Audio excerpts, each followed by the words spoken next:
series. And it is third because it is entered upon third.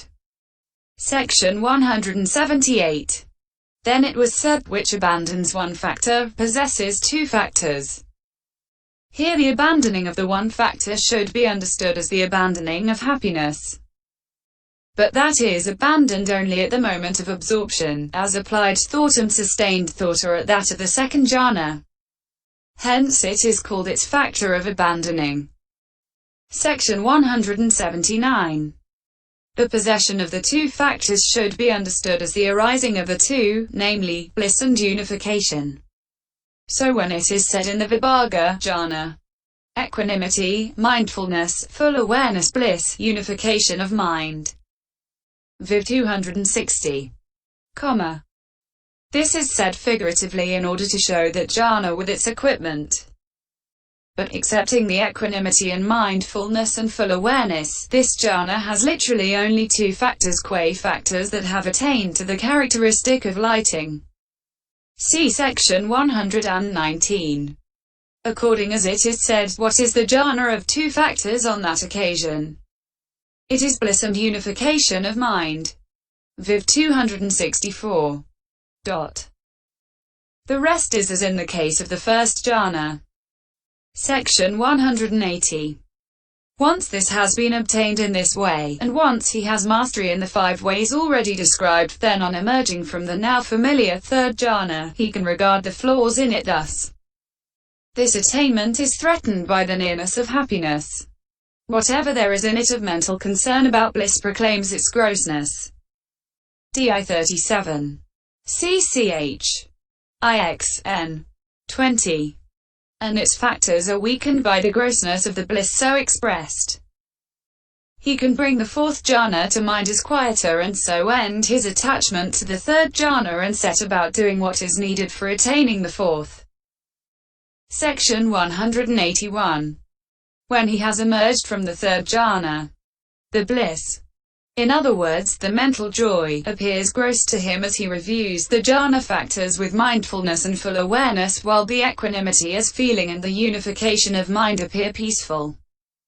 Then, as he brings that same sign to mind as earth, again and again with the purpose of abandoning the gross factor and obtaining the peaceful factors, knowing, now the fourth jhana will arise, there arises in him mind or averting with that same earth KASIÓA as its object, interrupting the life continuum.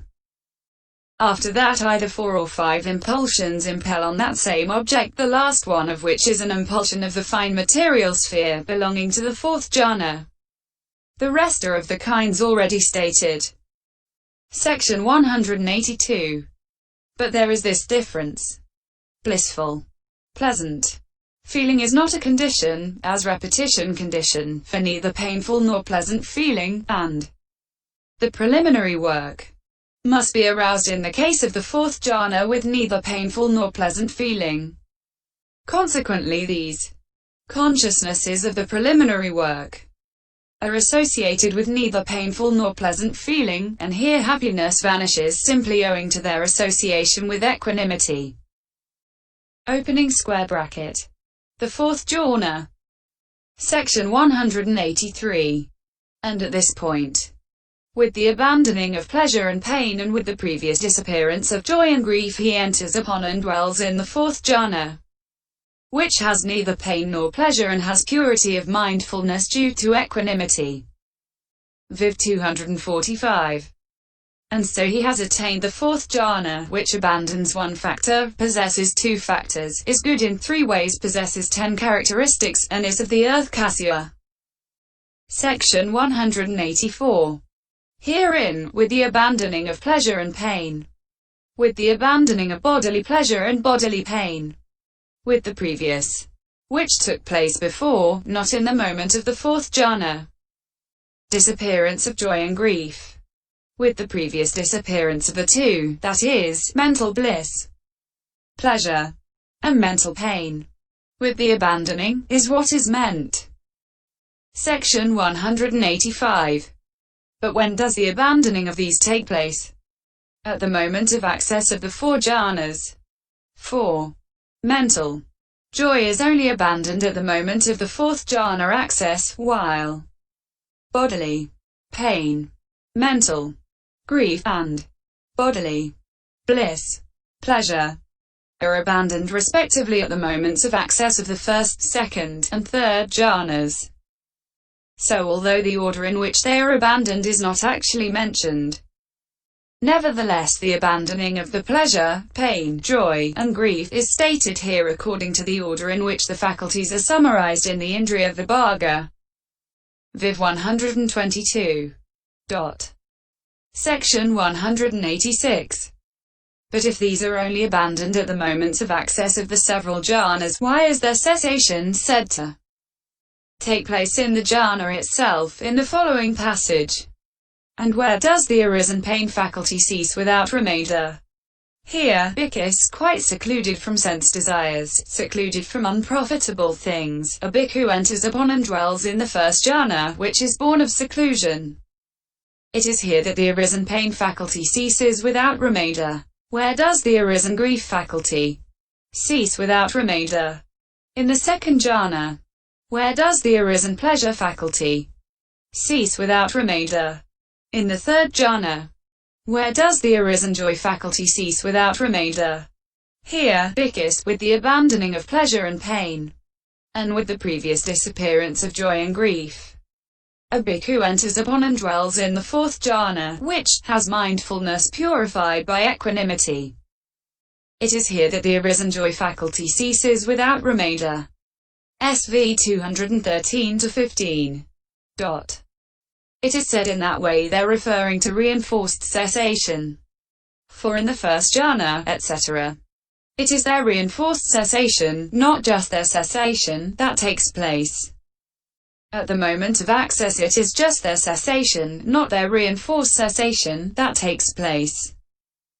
Section 187. For accordingly, during the first jhana access, which has multiple averting, there could be rare arising of the bodily pain faculty 49 due to contact with gadflies, flies, etc., or the discomfort of an uneven seat, though that pain faculty had already ceased, but not so during absorption. Or else, though it has ceased during access, it has not absolutely ceased there since it is not quite beaten out by opposition. But during absorption the whole body is showered with bliss owing to pervasion by happiness. And the pain faculty has absolutely ceased in one whose body is showered with bliss, since it is beaten out then by opposition. Section 188.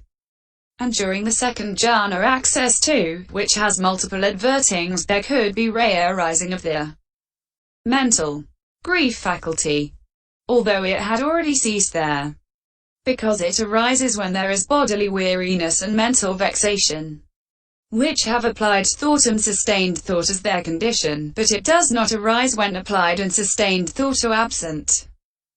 When it arises, it does so in the presence of applied and sustained thought, and they are not abandoned in the second jhana access. But this is not so in the second jhana itself, because its conditions are abandoned there. Section 189. Likewise in the third jhana access there could be rare arising of the abandoned bodily pleasure faculty in one whose body was pervaded by the superior materiality originated by the consciousness associated with the happiness, but not so in the third jhana itself. For in the third jhana the happiness that is a condition for the bodily bliss, pleasure, has ceased entirely. Likewise in the fourth jhana access there could be re-arising of the abandoned mental joy faculty because of its nearness and because it has not been properly surmounted owing to the absence of equanimity brought to absorption strength. But not so in the fourth jhana itself. And that is why in each case the words without remainder are included thus. It is here that the arisen pain faculty ceases without remainder. Single quote. Section 190. Here it may be asked, then if these kinds of feeling are abandoned in the access in this way, why are they brought in here? It is done so that they can be readily grasped. For the neither painful nor pleasant feeling described here by the words, which has neither pain nor pleasure, is subtle, hard to recognize and not readily grasped. So just as, when a cattle herd wants to catch a refractory ox that cannot be caught at all by approaching it, he collects all the cattle into one pen and lets them out one by one, and then he says, "That is it. Catch it," and so it gets caught as well. So too the Blessed One has collected all these 5 kinds of feeling together so that they can be grasped readily. For when they are shown collected together in this way, then what is not bodily pleasure, bliss, or bodily pain, or mental joy, or mental grief can still be grasped in this way. This is neither painful nor pleasant feeling. Single quote. Section 191. Besides, this may be understood as said in order to show the condition for the neither painful nor pleasant mind deliverance, for the abandoning of bodily pain, etc. are conditions for that, according as it is said. There are 4 conditions, friend, for the attainment of the neither painful nor pleasant mind deliverance. Here, friend, with the abandoning of pleasure and pain and with the previous disappearance of joy and grief, a bhikkhu enters upon and dwells in the 4th jhana, equanimity. These are the 4 conditions for the attainment of the neither painful nor pleasant mind deliverance. MI 296. Section 192. Or alternatively, just as, although mistaken view of individuality, etc. have already been abandoned in the earlier paths, they are nevertheless mentioned as abandoned in the description of the 3rd path for the purpose of recommending it. Cf. Section 155. So too these kinds of feeling can be understood as mentioned here for the purpose of recommending this jhana. Or alternatively, they can be understood as mentioned for the purpose of showing that greed and hate are very far away owing to the removal of their conditions. For of these pleasure, bliss, is a condition for joy, and joy for greed. Pain is a condition for grief, and grief for hate. So with the removal of pleasure, bliss, etc., greed and hate are very far away since they are removed along with their conditions. Section 193. Which has neither pain nor pleasure. No pain owing to absence of pain. No pleasure owing to absence of pleasure. Bliss. By this he indicates the 3rd kind of feeling that is in opposition both to pain and to pleasure, not the mere absence of pain and pleasure. This 3rd kind of feeling, named neither pain nor pleasure, is also called equanimity. It has the characteristic of experiencing what is contrary to both the desirable and the undesirable. Its function is neutral. Its manifestation is unevident.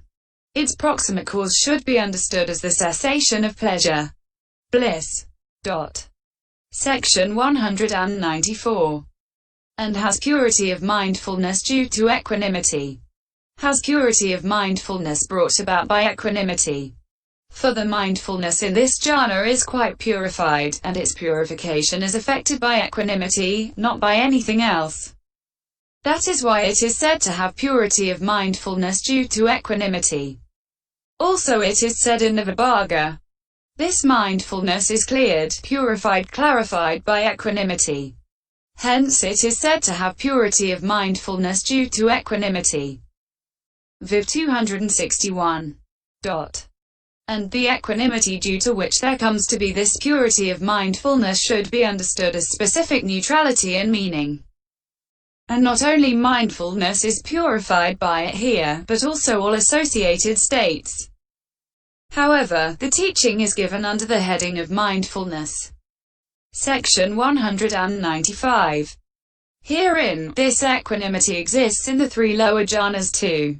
But just as, although a crescent moon exists by day but is not purified or clear since it is outshone by the sun's radiance in the daytime, or since it is deprived of the night, which is its ally owing to gentleness and owing to helpfulness to it, so too, this crescent moon of equanimity consisting in specific neutrality exists in the 1st jhana, etc. But it is not purified since it is outshone by the glare of the opposing states consisting in applied thought, etc. And since it is deprived of the night of equanimity as feeling for its ally. And because it is not purified, the connascent mindfulness and other states are not purified either, like the unpurified crescent moon's radiance by day. That is why no one among these first three jhanas is said to have purity of mindfulness due to equanimity. But here this crescent moon consisting in specific neutrality is utterly pure because it is not outshone by the glare of the opposing states consisting in applied thought, etc. And because it has the night of equanimity as feeling for its ally. And since it is purified, the connascent mindfulness and other states are purified and clear also, like the purified crescent moon's radiance. That, it should be understood, is why only this jhana is said to have purity of mindfulness due to equanimity. Section 196. Fourth. It is fourth in numerical series. And it is fourth because it is entered upon fourth. Section 197. Then it was said, which abandons one factor, possesses two factors. Here the abandoning of the one factor should be understood as the abandoning of joy. But that joy is actually abandoned in the first impulsions of the same cognitive series. Cf. Section 185. Hence it is called its factor of abandoning. The possession of the two factors should be understood as the arising of the two, namely, equanimity as feeling and unification of mind. The rest is as stated in the case of the first jhana. This, in the first place, is according to the fourfold reckoning of jhana. Opening square bracket. The fivefold reckoning of jhana. Section 198.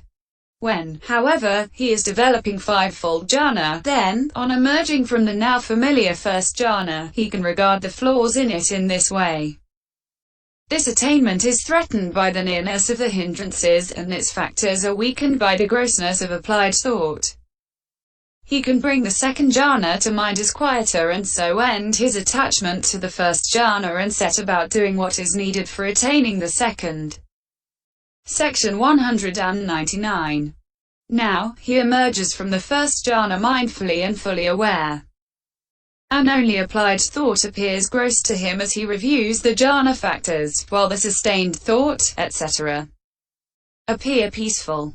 Then, as he brings that same sign to mind as earth, again and again with the purpose of abandoning the gross factor and obtaining the peaceful factors, the second jhana arises in him in the way already described. Its factor of abandoning is applied thought only. The four beginning with sustained thought are the factors that it possesses. The rest is as already stated. Section 200. When this has been obtained in this way, and once he has mastery in the 5 ways already described, then on emerging from the now familiar second jhana he can regard the flaws in it in this way. This attainment is threatened by the nearness of applied thought, and its factors are weakened by the grossness of sustained thought. He can bring the third jhana to mind as quieter and so end his attachment to the second jhana and set about doing what is needed for attaining the third. Section 201.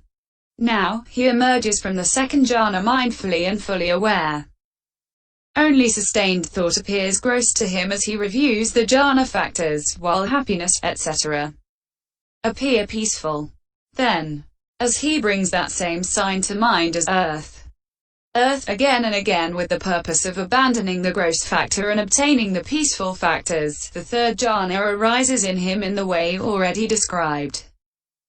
Its factor of abandoning is sustained thought only. The 3 beginning with happiness, as in the second jhana in the fourfold reckoning, are the factors that it possesses. The rest is as already stated. Section 202. So that which is the second in the fourfold reckoning becomes the second and third in the fivefold reckoning by being divided into 2. And those which are the third and fourth in the former reckoning become the fourth and fifth in this reckoning. The first remains the first in each case. The fourth chapter, called The Description of the Earth KASIÓA, in the treatise on the development of concentration in the path of purification, composed for the purpose of gladdening good people. ***** notes. 1. They say it is the Dakyoagiri in the Magadha country. Visum MH 116. There is mention of a Dakyoagiri Vihara at MA 293 and elsewhere. 2. Read Pamukkessu Sasayanti. Pamukka not thus imped. 3. A water port of entry is a port of entry on the sea or on an estuary. A land port of entry is one on the edge of a forest and acts as the gateway on the road of approach to great cities. Visum MH 116. 4. Said in the old commentary. One who is learning the earth KASIÓA. One who is apprehending, grasping, an earth KASIÓA as a learning sign. The meaning is one who is producing an earth KASIÓA that has become the sign of learning. And here, arousing should be regarded as the establishing of the sign in that way. In an earth disk of the kind about to be described, apprehends the sign. He apprehends in that, with knowledge connected with meditative development, the sign of earth of the kind about to be described, as one does with the eye the sign of the face in a looking glass. Made up. Prepared in the manner about to be described. Not made up. In a disk of earth consisting of an ordinary threshing floor disk, and so on. Bounded. Only in one that has bounds.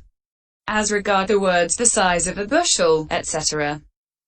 It would be desirable that a bushel and a saucer were of equal size, but some say that the size of a saucer is a span and 4 fingers, and that the size of a bushel is larger than that. He sees to it that that sign is well apprehended. That meditator makes that disk of earth a well apprehended sign. When, after apprehending the sign in it by opening the eyes, and looking and then closing them again, it appears to him as he adverts to it just as it did at the moment of looking with open eyes, then he has made it well apprehended. Having thoroughly established his mindfulness there, observing it again and again with his mind not straying outside, he sees that it is well attended to. When it is well attended to thus by adverting and attending again and again by producing much repetition and development instigated by that, he sees that it is well defined. To that object called earth KASIÓA, which has appeared rightly owing to its having been well apprehended. He anchors his mind. By bringing his own mind to access jhana he anchors it, keeps it from other objects. Visum MH 119. 5. Garoga equals river is the name for the Ganges in India and for the Mahavayala Garoga, Sri Lanka's principal river. However, in the island of Sri Lanka there is a river, it seems called the Ravana. The clay in the places where the banks are cut away by its stream is the color of dawn. Visum MH 119. 6. Apprehend the sign. Apprehend with the mind the sign apprehended by the eye and the earth KASIÓA, and develop it. The apprehending of the sign as it occurs should be continued intensively and constantly practiced. Visum MH 120. 7. Just as one who sees his reflection, mukha nimitta, lit, face sign, on the surface of a looking glass does not open his eyes too widely or too little, in order to get the effect, nor does he review the color of the looking glass or give attention to its characteristic, but rather looks with moderately opened eyes and sees only the sign of his face, so too this meditator looks with moderately opened eyes at the earth KASIÓA and is occupied only with the sign. Visum MH 121.